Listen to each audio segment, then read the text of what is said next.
Assalamualaikum warahmatullahi wabarakatuh. Saya Panji Bati Asmara. Pada kesempatan kali ini saya akan memberikan langkah-langkah video konfigurasi routing dinamis.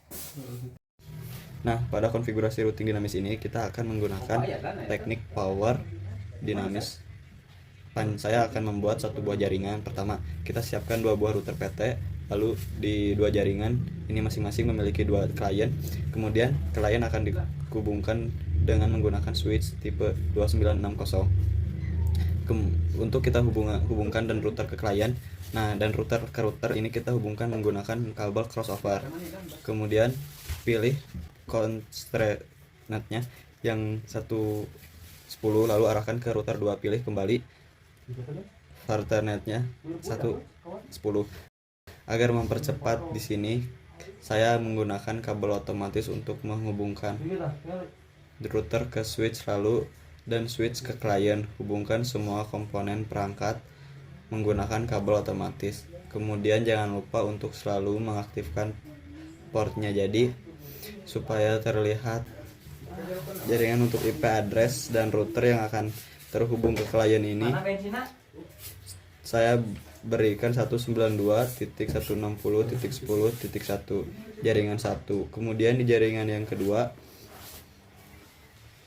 saya akan berikan IP addressnya yaitu 192.160.20.1.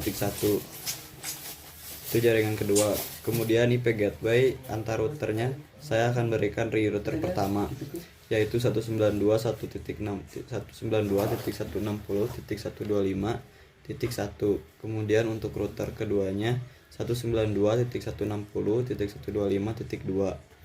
Karena ini routing dinamis, berarti untuk memberikan IP kepada klien ini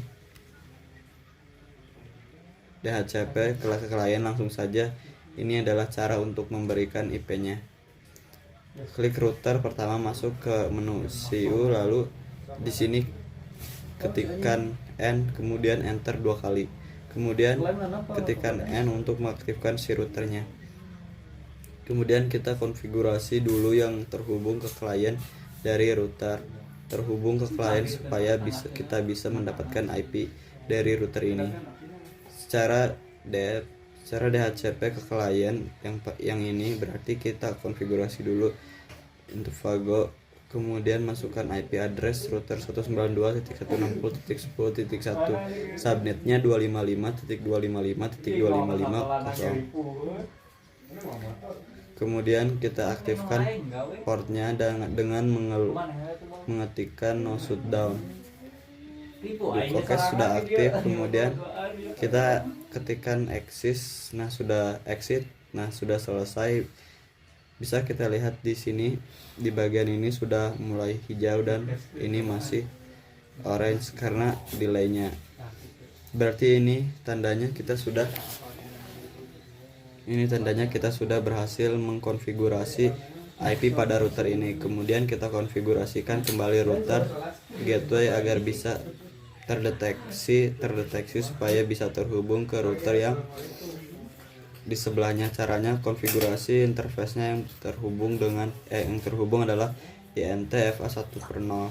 Masukkan IP add dan router 1 yaitu 192.160.125.1, subnetnya 125.255.255.255.0.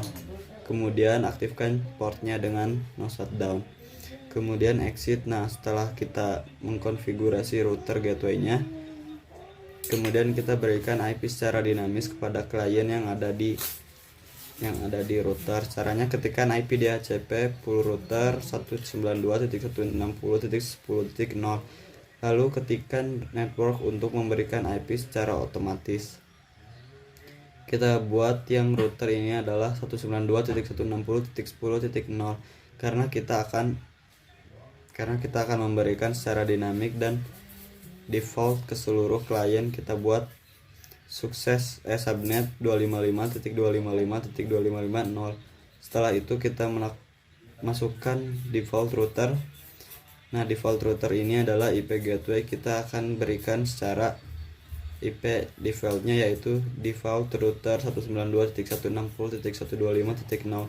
Jika sudah selesai, ketikkan exit lalu close. Kemudian kita masuk ke PC lalu desktop IP config. Nah, kita minta IP-nya secara DHCP. Nah, walau di sini ada tulisan DHCP request, otomatis kepada si klien kita lalui hal yang sama kepada klien yang lain. Lakukan konfigurasi untuk router kedua, caranya sama halnya seperti DHCP yang satu.